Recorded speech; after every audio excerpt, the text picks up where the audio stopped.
gbogbo ìràwọ̀ pátá ẹ wá gbọ́ ohun tó fẹ́ ṣẹlẹ̀ lọ́jọ́ tòní gangan tí ń ṣe ọjọ́ Friday December 19 ọdún 2025 tá wà nú ẹ̀ yìí. mo kí Ọlọ́run ọba mo ṣèbà Olódùmarè, ìbà akọ́dá ayé, ìbà aṣẹ̀dá ọ̀run, mo ṣèbà Ọ̀rúnmìlà atórí ẹni tí ò sunwọ̀n ṣe, ẹlẹ́rìí ìpín tòun tàyànmọ́, mójúbọ ọkùnrin mójúbọ obìnrin. mo kí gbogbo ojú tó ń wò mí níbikíbi tí ẹ ti ń gbọ́ mi káàkiri àgbáńlá ayé. ẹ̀yin tẹ̀ ń wò mí pátá, ẹ bá ń share fídíò yìí, ẹ share rẹ̀ kó jẹ́ òwúlò àtàǹfààní fọ́pọ̀ ènìyàn. ojú tẹ fi ń wò mí ò ní fọ́, bẹ́ẹ̀ ọwọ́ tẹ fi ń bá mi share rẹ̀ ẹ ní fi gbọ́mọ sí, ẹ sì ní fi gba lẹ́tà ìbànújẹ́ láṣẹ Ìdùmarè. ẹ̀yin oníràwọ̀ iná tó kanran yan Aries tàbí láàrin March 21 sí April 20, àwọn kan tó dàbí nǹkan kọ̀ọ̀kan ó ṣeéṣe kó hàn sí yín gbangba lọ́jọ́ tòní o. ó ṣeéṣe káwọn àṣírí kan tú sí yín lọ́wọ́ lọ́jọ́ tòní tó ṣe é kó máa nílò kí ẹ fi ọpọlọ pípé kí ẹ fi mójútó kí gbogbo nǹkan lè lọ dáadáa. ó sì ṣeéṣe kí ọ̀pọ̀ yín náà kí ẹ ní àwọn ọgbọ́n kan àbí ìmọ̀ kan lọ́jọ́ tòní tó ṣe é pé ó máa ran ìgbésí ayé yín lọ́wọ́. ọjọ́ tòní dára láti lo ọgbọ́n àti ìmọ̀ àtòyé tọ́lọ́run fún yín láti fi yanjú gbogbo iṣu èyíkéyìí tó bá wà lọ́rùn yín lọ́wọ́lọ́wọ́ báyìí. ọjọ́ tòní ní láti rí dájú pé ẹ wà lẹ́yìn nìkan fún àkókò péréte kí ẹ fi introspect kẹ́ fi ronú jinlẹ̀ nípa ọ̀nà tẹ́lẹ̀ gbégbà tó sì jẹ́ pé ní ìrọ̀rùn báyìí náà lẹ́ẹ̀ fi rí solution fáwọn kan tó dàbí personal issue tẹ́ ní lásìkò yìí. ẹ wá ṣòtítọ́ ẹ ṣòdodo láwùjọ àwọn ènìyàn, ẹ má kánjú ju bó ṣe ẹ lọ lórí ohunkóhun. ẹ wà smart kí ẹ gbájúmọ́ ohun tó ṣe kókó fún yín láti gbájúmọ́ lákòókò tó tọ́ àtàkókò tó yẹ. lavender jẹ́ kọ́lọ̀ tó dára jù fún yín láti wọ̀ láṣọ lónìí. aago 12 kù ìṣẹ́jú 15 láàárọ̀ sí aago 1 kù ìṣẹ́jú 15 ní ọ̀sán jí àkókò èyí tó dára jù fún yín tí ń ṣe lucky hour fún yín lénìí. ẹ̀yin oníràwọ̀ èrùpẹ̀ alámọ̀ Taurus tàbí láàrin April 21 sí May 20, ọjọ́ tòní jọ́jọ́ tó ṣe é pé ẹ fi pinnu ẹ fi gbé ìgbésẹ̀ lórí pé ọ̀nà wo lẹ fẹ́ tọ̀, báwo lẹ fẹ́ ṣe, ìgbésẹ̀ wo lẹ fẹ́ gbé. ọjọ́ tòní jọ́jọ́ tó ṣe é pé ẹ ní láti introspect kí ẹ jókòó lẹ́yìn nìkan náà pẹ̀lú kí ẹ ronú jinlẹ̀ nípa ọ̀nà tẹ fẹ́ gbé gbà. kí ẹ create personal time fúnra yín láti bá ẹ̀mí ẹnu yín sọ̀rọ̀. ó ṣeé ṣe kí ẹ tún níwòye sí tuntun lẹ́yìn tẹ bá ṣe lè nípa ọ̀rọ̀ gbésí ayé yín. àwọn nǹkan tó ń sọ sí yín lọ́kàn yìí ó máa guide yín dáadáa lọ́jọ́ tòní, á tọ́ yín sọ́nà dáadáa. ó dára púpọ̀ kí ẹ finú tọ̀hún tó ń sọ sí yín lọ́kàn lọ́jọ́ tòní. ẹ má kánjú pinnu àbí yára gbé ìgbésẹ̀ lórí ohunkóhun. ọjọ́ tòní ẹ rí dájú pé ẹ ronú jinlẹ̀ dáadáa ṣáájú kẹ́ tó gbé ìgbésẹ̀. ẹ ti gbọ́dọ̀ lẹ́yìn finú tọ̀yàn rárá àbí gbára léyàn rárá. ẹ rí dájú pé ẹ ṣe nǹkan yín létò ètò, ẹ ní ìrẹ̀lẹ̀ kí ẹ sì rí dájú pé ẹ fọgbọ́n àtòyé tọ́lọ́run fún yín ṣe ohunkóhun pẹ̀lú. aago 2 kù 20 ìṣẹ́jú ní ọ̀sán sí aago 3 kù 20 ìṣẹ́jú ní ọ̀sán jẹ́ àkókò èyí tó dára jù fún yín tí ń ṣe lucky hour fún yín lénìí tí kọ́lọ̀ pink sì jẹ́ kọ́lọ̀ èyí tó dára jù fún yín láti wọ̀ láṣọ ní ọjọ́ tòní. ẹ̀yin oníràwọ̀ afẹ́fẹ́ aláwàdà Gemini tàbí láàrin May 21 sí June 21, ọ̀pọ̀ yín ó ṣeéṣe kẹ́ láwọn kankan tó ṣe kókó tó ṣe é pé ẹ máa fẹ́ bọ́ lólùfẹ́ yín sọ lọ́jọ́ tòní. tó bá rí bẹ́ẹ̀ lápò ọ̀dọ̀ ti yín, ẹni dára láti fi bá wọn sọ. gbogbo nǹkan tó bá dàbí personal issue tẹ́ ń wò pé ẹ̀ ń fẹ́ kó yanjú, ẹ rí dájú pé mójútó lọ́jọ́ tòní kẹ́ yanjú rẹ̀ pátápátá. gbogbo ọ̀rọ̀ sísọ tí ẹ bá ní, gbogbo ìjíròrò tẹ́ bá ní pẹ̀lú olólùfẹ́ yín lọ́jọ́ tòní, ó ṣeé ṣe kí gbogbo ẹ̀ kí ó sì lì sí ojú kan. àwọn nǹkan tó dàbí ẹ̀ṣẹ̀ tí ẹ ti ṣe olólùfẹ́ yín tàbí tí wọ́n ti ṣẹ̀ yín, ó ṣeé ṣe kẹ́ láǹfààní àti ìforíjìra yín lọ́jọ́ tòní. ṣùgbọ́n àwọn míì náà yìí tẹ̀ ń lòràwọ̀ yìí, ó ṣeé ṣe kí relationship wọn tàbí ọ̀rọ̀ iṣẹ́ wọn kó rí bákan lọ́jọ́ tòní. náà yìí tẹ̀ ń lòràwọ̀ afẹ́fẹ́ aláwàdà Gemini yìí, stress lè fẹ́ pọ̀, argument lè wáyé, ṣùgbọ́n ẹ rí dájú pé ẹ mọ́kàn ara yín balẹ̀. ẹ rí dájú pé ẹ jẹ́ kí àlàáfíà àti ìrọ̀rùn yẹn kó jẹ́ nǹkan tí ó máa jẹ yín lógún ju gbogbo nǹkan lọ. lénìí kẹ́ rí dájú pé ẹ tàṣejù bọ ohunkóhun, ẹ wà positive lórí ohunkóhun. ẹ sì má sọ pé bóyá nǹkan ìtẹ̀ ti sú mi pátápátá àbò ọ̀rẹ́ mi pátápátá. ẹ rí dájú pé ẹ fẹ̀lẹ̀ ṣe lénìí. aago 3 kù 20 ìṣẹ́jú ní ọ̀sán sí aago 4 kù 20 ìṣẹ́jú ní ọ̀sán jí àkókò èyí tó dára jù fún yín tí ń ṣe lucky hour fún yín lénìí tí kọ́lọ̀ baby pink sì jẹ́ kọ́lọ̀ èyí tó dára jù fún yín láti wọ̀ láṣọ ní ọjọ́ tòní. ẹ̀yin oníràwọ̀ mi agbára Cancer tàbí láàrin June 22 sí July 22, ọjọ́ tòní jọ́jọ́ tó ṣe é pé ẹ ní láti rí dájú pé ẹ kíyèsára pẹ̀lú ìlera ara yín o. stress lè fẹ́ pọ̀ púpọ̀, kódà ẹ lè máa láwọn nǹkan tó máa jà ràn nínú ọkàn yín rẹpẹtẹ. emotionally ẹ máa wà stressful, physically ẹ máa wà stressful bákan lọ́jọ́ tòní. ó ṣeé ṣe káwọn nǹkan wọ̀nyí kó dẹ̀ tẹ̀lé lára ìlera ara yín kẹ́ fọgbọ́n ṣe kẹ́ fẹ̀lẹ̀ ṣe. màá gbà yín lámọ̀ràn kí ẹ mọ bẹ́ẹ̀ fẹ́ balance ọ̀rọ̀ iṣẹ́, ọ̀rọ̀ kàríà yín àti bí ẹ ṣe ń fìlì pàápàá ní pàtàkì kí ẹ mọ àkókò tó tọ́ láti sinmi. ẹ má ronú àròjù lórí ohunkóhun, ẹ má ṣiṣẹ́ àṣejù bó ṣe yẹ lọ. ẹ rí dájú pé ìsinmi yẹn ó jẹ yín lógún lásìkò tẹ́ bá wò pé bóyá ó tiẹ̀ ti rẹ̀ mí. lénìí kẹ́ rí dájú pé ẹ̀ṣùn tí ó lágbára jẹ̀mí yín lọ. ẹ fi ìfẹ́ tòun tọ̀yàyà hàn síra yín, kẹ́ sì fi hàn sáwọn ènìyàn tó rọ̀gbà yín ká pẹ̀lú. ẹ ṣe dáadáa sáwọn èèyàn náà pẹ̀lú. light green jẹ́ kọ́lọ̀ tó dára jù fún yín láti wọ̀ láṣọ lónìí. aago 3:30 ní ọ̀sán sí aago 4:30 ní ìrọ̀lẹ́ jẹ́ àkókò èyí tó dára jù fún yín tí ń ṣe lucky hour fún yín lénìí.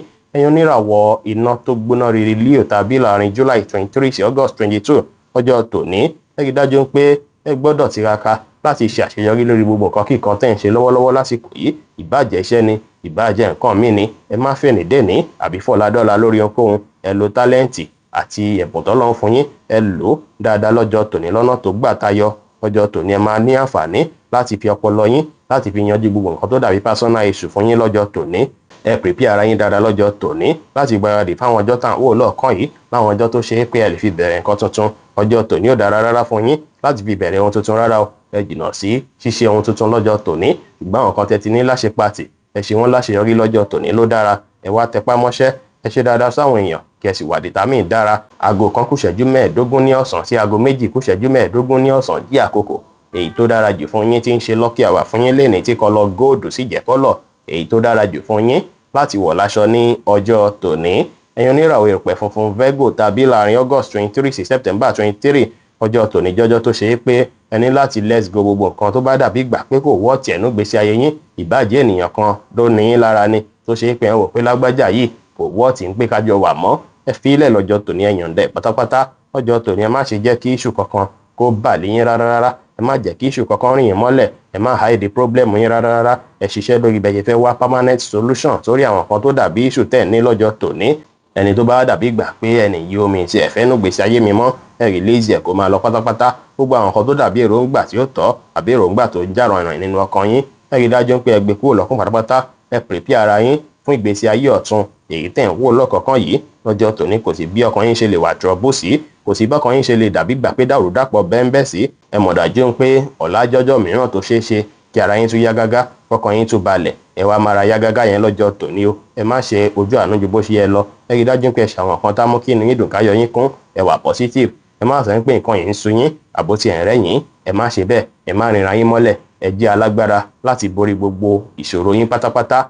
aago 3:15 ní ọ̀sán sí aago 4:15 ní ọ̀sán jẹ́ àkókò èyí tó dára jù fún yín tí ń ṣe lucky hour fún yín lénìí tí kọlọ white sì jẹ́ kọ́lọ̀ èyí tó dára jù fún yín láti wọ̀ láṣọ ní ọjọ́ tòní. ẹ̀yin oníràwọ̀ afẹ́fẹ́ márìmífín Libra tàbí láàrin September 24 sí October 23 ó ṣeéṣe kẹ́ ẹ bára yín ní ipò kan tó ṣe é pé máa ní láti decide lórí àwọn nǹkan kan lọ́jọ́ tòní. ṣùgbọ́n ẹ kíyèsára ọjọ́ tòní òṣọjọ́ tó ṣe é pé ẹ ní láti fi gbé ìgbésẹ̀ tàbí láti fi pinnu lórí ohunkóhun tó ṣe kókó nù gbèsè ayé rárá. ẹ lè ronú ẹ̀ kalẹ̀ ẹ lè plan ẹ̀ kalẹ̀ ṣùgbọ́n ẹ lè padà wá activate decision yẹn ní àwọn ọjọ́ tá à ń wò lọ́ọ̀kan yìí. ẹ má sọ̀rọ̀ àsọjù ní àwùjọ lọ́jọ́ tòní kí secret yín má lọ hàn jáde. secret yìí tó bá sì hàn jáde ó ṣeé ṣe kó padà ṣàkóbá fún yín lọ́jọ́ iwájú. ẹ kíyèsára ẹ má finú tọ̀yàn rárá ẹ má gbára léèyàn rárá. ẹ tẹpá mọ́ṣẹ́ dáadáa lénìí ẹ sì ṣe nǹkan yín létò ètò pẹ̀lú. aago 2:20 ní ọ̀sán sí aago 3:20 ní ọ̀sán jẹ́ àkókò èyí tó dára jù fún yín tí ń ṣe lucky hour fún yín lénìí tí kọlọ white sì jẹ́ kọ́lọ̀ èyí tó dára jù fún yín láti wọ̀ láṣọ ní ọjọ́ tòní. ẹ̀yin oníràwọ̀ omi tútù Scorpio tàbí láàrin October 24 sí November 22 ọjọ́ oríire lọ́jọ́ tòní jẹ́ fún yín o. àwọn tó ṣe bọ́jẹ yín lówó ṣeéṣe kí wọ́n sanwó yín padà lọ́jọ́ tòní. bẹ́ẹ̀ sì lọ́jọ́ tòní ó ṣeéṣe kí ẹ rí rìsọ́ọ̀tì àwọn nǹkan tẹ́ ti ń béèrè fún látijọ́ ẹ̀ àbáwọn nǹkan tẹ́ ti ń lé pé kéde mo fẹ́ bá àbáwọn kankan tó ṣe é pé ẹ ti ṣe tí ẹ tí rí àṣeyọrí ẹ̀ ó ti ṣe kẹrẹ àṣeyọrí ṣe lọ́jọ́ tòní. ọjọ́ tòní dára púpọ̀ fún yín láti fi rí dájú pé ẹ yanjú gbogbo nǹkan tó dàbí iṣẹ́ tó wà lọ́rùn yín kẹyanjú ẹ pátápátá porogodo kó má kù síbì kankan. ẹ má wulẹ̀ ní bóyá ẹ fẹ́ bẹ̀rẹ̀ ìgbésẹ̀ tuntun rárá lọ́jọ́ tòní o. ẹ má kówó lórí ohunkóhun lọ́jọ́ tòní. ẹ fẹ́ gba ṣọ́ọ̀bù ni ẹ fẹ́ bẹ̀rẹ̀ iṣẹ́ tuntun ni kò dára rárá lọ́jọ́ tòní kí ẹ fi ṣe bẹ́ẹ̀. ẹ rí dájú pé ẹ gbìyànjú láti clear àwọn nǹkan tó dàbí gbèsè lọ́rùn yín látàrí pé ọ̀pọ̀lọpọ̀ yín ó ṣeéṣe kẹ́ rí àwọn gbèsè ọrùn yín clear dáadáa lọ́jọ́ tòní kẹ́ má fi bẹ́ẹ̀ jẹ gbèsè kankan mọ́ lọ́jọ́ tòní. ẹ má kánjú ju bó ṣe yẹ lọ lórí ohunkóhun. ẹ wà smart ẹ gbájúmọ́ ohun tó ṣe kókó fún yín láti mójútó lákòókò tó tọ́ àtàkókò tó yẹ. ẹ má ṣèlérí ohun tẹ́lẹ̀ múṣẹ fẹ́nikẹ́ni kí ẹ sì gbájúmọ́ṣẹ́ yín pẹ̀lú. aago 2 àṣálẹ́ kù 20 ìṣẹ́jú sí aago 8 kù 20 ìṣẹ́jú ní àṣálẹ́ jẹ́ àkókò èyí tó dára jù fún yín tí ń ṣe lucky hour fún yín lénìí tí kọlọ light green sì jẹ́ kọ́lọ̀ èyí tó dára jù fún yín láti wọ̀ láṣọ ní ọjọ́ tòní. ẹ̀yin oníràwọ̀ inú àtùpà Sagittarius tàbí láàrin November 23 sí December 22 ó ṣeéṣe kẹ́ wà worried bákan ó dàbí ìgbà pé ní clarity láti ẹ̀ ti wá solution sáwọn kan tó dàbí problem tẹ́ ní lọ́wọ́lọ́wọ́ báyìí ọjọ́ tòní ó ṣeéṣe kí nǹkan dàbí ìgbà pórí bákan nǹkan lè le kókó stress dẹ̀ lè pọ̀ díẹ̀ fún yín ọjọ́ tòní ó ṣeéṣe kó dàbí ìgbà pé ẹ fi bẹ́ẹ̀ ní spark kó dàbí ìgbà pé ẹ fi bẹ́ẹ̀ ara yín ò fi bẹ́ẹ̀ yà gágá rẹpẹtẹ tàbí kó dàbí gbà pé ẹ̀ ń ronú àròkàn tí gbogbo eléyìí bá ń ṣẹlẹ̀ lápò ọ̀dọ̀ ti yín, ẹ ké pe ènìyàn kan nínú mọ̀lẹ́bí yín, ìbájẹ́ ẹ̀gbọ́n, ìbájẹ́ àbúrò, ìbájẹ́ ìyá, ìbájẹ́ bàbá, ẹ ṣàlàyé fún wọn, wọ́n á fún yín láwọn àmọ̀ràn tó bá fún yín lọ́jọ́ tòní ó dára kí ẹ mú lò. Ọjọ́ tòní sì dára púpọ̀ láti ṣe prayer. Àwọn àmọ̀ràn tẹ́ bá múlò yẹn á jẹ́ ètò ṣe pé á ràn yín lọ́wọ́ púpọ̀ o. Ẹ má sùn láì tọ́nà sùn rárá lọ́jọ́ tòní. Ẹ wá àkókò láti ṣe prayer dára. Ẹ má wọṣọ dúdú birimù látòkè délẹ̀. Ẹ má dá sọ́rọ̀ tí wọ́n pè é sí àbẹ́yìí tí ó kàn yín. Kí ẹ ní ìrẹ̀lẹ̀ dára lọ́jọ́ tòní. Pink jẹ́ kọ́lọ̀ tó dára jù fún yín láti wọ̀ láṣọ lónìí. Aago 5 kọjá 30 ṣẹ́jú ní ìrọ̀lẹ́ sí aago 6 kọjá 30 ṣẹ́jú ní ìrọ̀lẹ́ jí àkókò èyí tó dára jù fún yín tí ń ṣe lucky hour fún yín lénìí. Ẹ̀yin oníràwọ̀ èròpélé eruku Capricorn tàbí láàrin December 23 sí January 19 ẹ máa wà very spiritual lọ́jọ́ tòní. Àkókò ti tó láti create time. Ẹ create time lọ́jọ́ tòní láti wà lẹ́yìn nìkan. Ẹ create solitude time lọ́jọ́ tòní. Kí ẹ bẹ́lẹ̀ dá yín sọ̀rọ̀. Kí ẹ bá Ọlọ́run sọ gbogbo nǹkan tó dàbí ìgbà pé ó ń bọ́ dá yín nínú ọkàn yín. Ẹ má wá wọṣọ dúdú rárá. Ẹ má sùn láì tọ́nà sùn rárá. Ọ̀pọ̀ yín lè láàlá ṣáájú òwúrọ̀ yìí tàbí ní àṣálẹ́ òní tẹ́ bá tètè sùn. Ó ṣeéṣe kí ẹ láàlá tó ṣe pé àlá yẹn á máa pass àwọn mẹ́sẹ̀gì kan sí yín. Mẹ́sẹ̀gì ilé sì lè jẹ́ ètò ṣe kókó fún ìgbésí ayé yín lọ́jọ́ tòní. Ẹ rí dájú pé gbogbo èròǹgbà tí ó tọ́ pátá ẹ gbé kúrò lọ́kàn yín pátápátá kí ẹ ní ìrètí pé gbogbo nǹkan ti dáa. Ẹ má pẹ́jú níbi ìpéjọpọ̀. Ìgbéjọpọ̀ tí ẹ bá lọ tàbí tẹ bá wà tó bá dàbí ìgbà pé wà comfortable níbẹ̀, ẹ mọ́kàn balẹ̀. Ẹ gbà láfíà láàyè kí ẹ sì má ṣe rìnrìn òru rárá lénìí. Aago 5 ìrọ̀lẹ́ kù 20 ṣẹ́jú sí aago 6 ìrọ̀lẹ́ kù 20 ṣẹ́jú ní àkókò èyí tó dára jù fún yín tí ń ṣe lucky hour fún yín lénìí tí kọ́lọ̀ white sì jẹ́ kọ́lọ̀ èyí tó dára jù fún yín láti wọ̀ láṣọ ní ọjọ́ tòní. Ẹ̀yin oníràwọ̀ afẹ́fẹ́ oníbínú Aquarius tàbí láàrin January 20 sí February 19 ẹ rí dájú pé ẹ wà lórí ọwọ́ yín lọ́jọ́ tòní ni o. Ẹ má finú tọ́yàn rárá. Ẹ má gbára léèyàn rárá o. Ẹ kíyèsára pẹ̀lú ojú àánú. Ẹ má ṣàánú tó ṣe é pé ẹ máa padà wá regret lọ́jọ́ tòní. Lọ́jọ́ tòní ẹ lè ṣe ìtọrẹ àánú fáwọn oníbàárà tó bá wùn yín kò sí wàhálà. Ṣùgbọ́n àwọn àánú ṣíṣe ojú àánú tó ṣe é pé ó lè padà bí ibi ẹ dájú pé ẹ kíyèsára lé lórí. Lọ́jọ́ tòní ẹ máa rí àwọn kùdìẹ̀kudiẹ kan lára àwọn tó ṣe é pọ́rọ̀ gbà yín ká. Sì jẹ́ pé táwọn èèyàn bá ṣẹ̀yìn lọ́jọ́ tòní ó dára kí ẹ gbé kúrò lọ́kàn. Ó dára kí ẹ forgive wọn kí ẹ dáríjì wọ́n.